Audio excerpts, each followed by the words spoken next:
Hi, it's great to see you. I'm Carl Azus, hosting your daily 10 minutes of current events. First up, this October 29th, the U.S. military may be broadening its strategy in fighting the ISIS terrorist group. Listen to this statement made earlier this week by U.S. Defense Secretary Ashton Carter.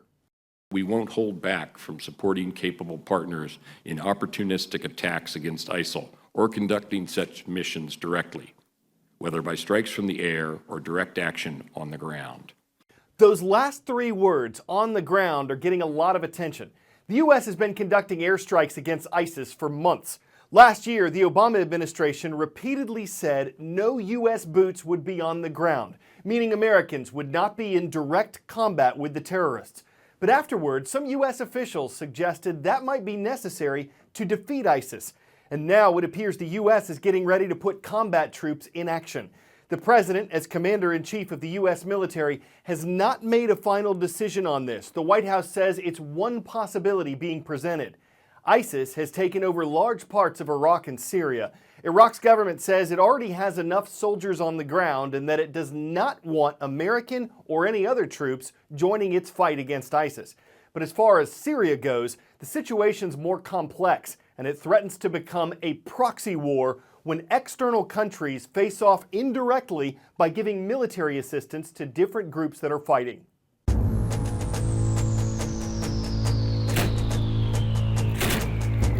The civil war in Syria has become incredibly complicated over the past 4 years, and that's because there are so many different groups fighting on the ground for very different reasons. But essentially you have four main contingents. Firstly, you have the Syrian army, which is loyal to the regime of Bashar al-Assad. Then you have ISIS, which is now in control of large swaths of territory in the east of the country.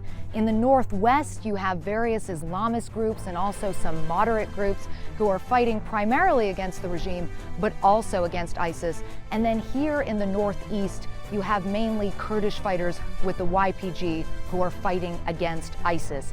Now, all of these different factions have different international backers. So the regime is supported heavily by Russia and by Iran. The Islamists in the northwest of the country are supported by Saudi and Qatar.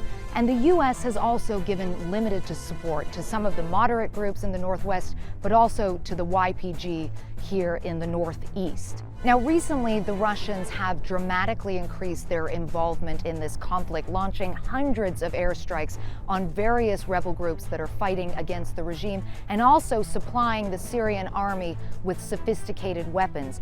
The U.S. has responded by dropping 50 tons of ammunition to various groups in this region that are fighting against ISIS. And Saudi Arabia has also accelerated the flow of anti-tank missiles that it is supplying to its Islamist allies in the northwest of the country, all of which has really raised the specter that Syria has ultimately become a proxy war. And with all the different factions focusing now on gaining a decisive military advantage, very few are willing to come to the negotiating table.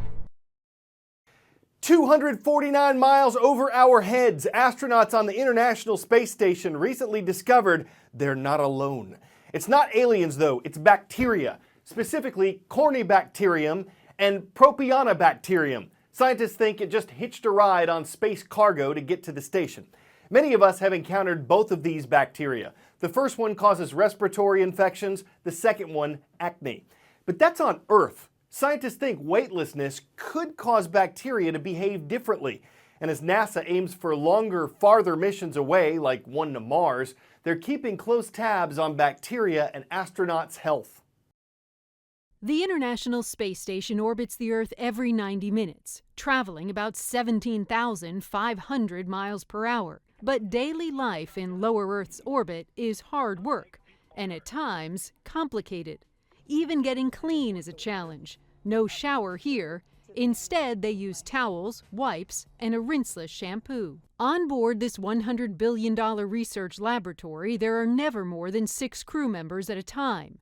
They stay for about 6 months, which can feel like an eternity living on pre-packaged food. There are no refrigerators in space, and salt and pepper only in liquid form. Otherwise, the particles would be airborne, clogging air vents or getting in an astronaut's eye. Peanut butter on a specially packaged tortilla is a space station staple. A weightless tortilla. Okay, we got one tortilla. Whoa, got away. Most of the day is spent working on science experiments that only a microgravity environment can provide. There are also medical experiments, which can judge how well their bodies adjust to life in space for long periods of time. And while you may be weightless in space, exercise is a must, using equipment you won't find on Earth, like this treadmill. Sleeping is easier, as long as the astronauts remember to tie down their sleeping bags.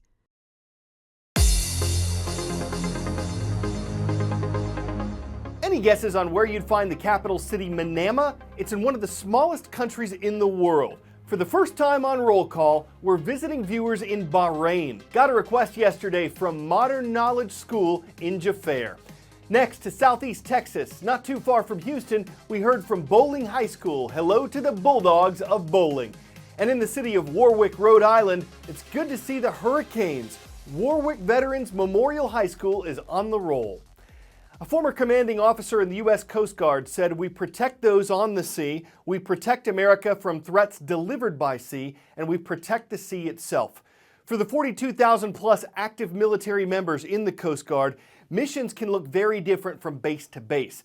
Consider base Kodiak, on an island off mainland Alaska where the average water temperature can dip as low as 37 degrees Fahrenheit. The Coast Guard's motto, Semper Paratus, means to always be ready. At any given moment, the search and rescue alarm could go off. The pilots are going to kind of give you a brief on what's going on. The cutters, they might be closer, so they might report on-scene conditions to us while we're getting ready to even fly in, and you're going. Oftentimes we're in 15 to 20 foot seas, and as big as this ship seems, 225 feet, 2,000 tons, it bobs around like a toy boat sometimes. The waters here are like none other that I've experienced in my helicopter aviation career. They're dark and it's cold. Water temperatures are below 40 degrees. If someone gets in the water, they may only have 10 minutes. We start hovering down about 15 to 20 feet. The adrenaline starts kicking there because I can feel the rotor wash, I can feel the salt water get in my mouth. Then it's go time. I jump in, and nothing's like that first shock you get of jumping in that Alaska water,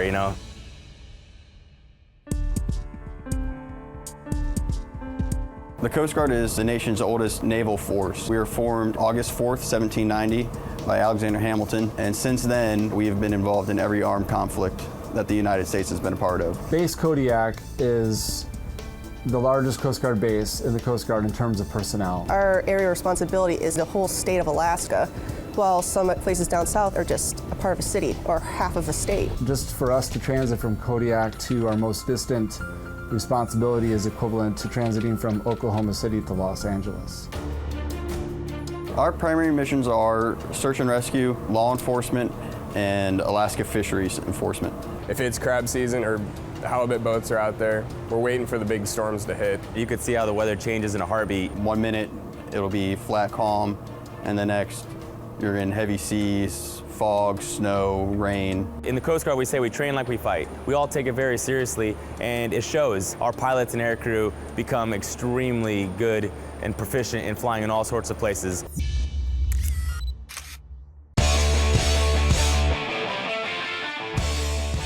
Videos of animals shaking. Think dogs, pigs, mice. Nothing new there. Shaking helps them get dry. One that shows cats doing it though, now that's unusual. A photographer who loves animals specializes in taking still pictures of this. High-speed videos just as fun. To get cats to shake, she gives them a bit of ear cleaner or just tickles their ears and watches them go. It's not just shaking, yawning, landing, licking an eye. It's all awesome in slow-mo. And it's catapulted them into stardom. Getting cats to shake it off is not always Siamese to do. Some think the idea is Sphinx. Some want to just keep Himalayan around. Some think that by shaking, they're not being chartreux to themselves. But if you catch a cat that you can use with Balinese, you could find yourself Havana great photo shoot with a calicopia of opportunity. I'm Carl Azuz, and Cat's got my tongue.